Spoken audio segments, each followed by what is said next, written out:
On the mud-slicked fields of Salisbury Plain, the British Army is running a training exercise that quietly rewrites what soldiering looks like.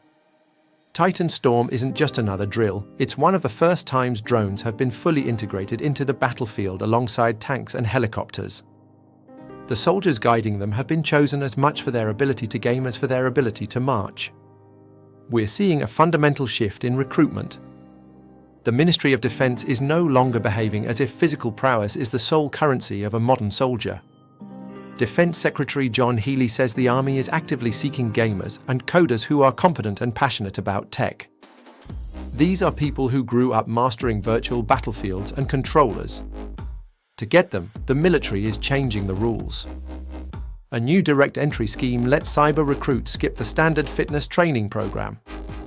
If you have the right cyber skills, your route into uniform no longer starts with the same punishing regime.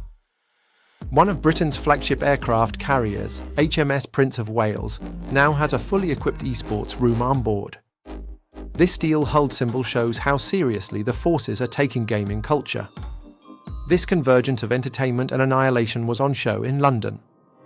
The first international defence esports games, sponsored by defence contractors, turned elements of warfare into a spectator event. It pitted military gamers from more than 40 countries against each other in virtual combat, complete with drone displays. A dazzling, sanitised spectacle. But it sits uneasily next to what is happening on real battlefields. In Ukraine, gamification has become bloodily literal.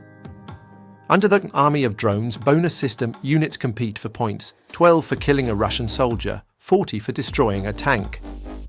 Those points can be exchanged for equipment through an Amazon-style online store. It is efficient, data-driven, and deeply disturbing. At the same time, artificial intelligence is being woven into weapons that can find, track and fire on targets with ever less human involvement. Computer scientist Stuart Russell has long warned about killer robots, autonomous weapons that can select and attack people without a human consciously deciding to kill. The distance between a PlayStation controller and a lethal drone control pad has narrowed to almost nothing. On Salisbury Plain, one Lance Corporal says his drone controller is identical to the console he's used all his life.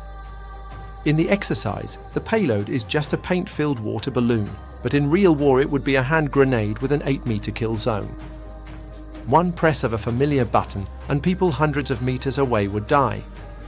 Thanks for watching Chronicles UK. See you in the next video.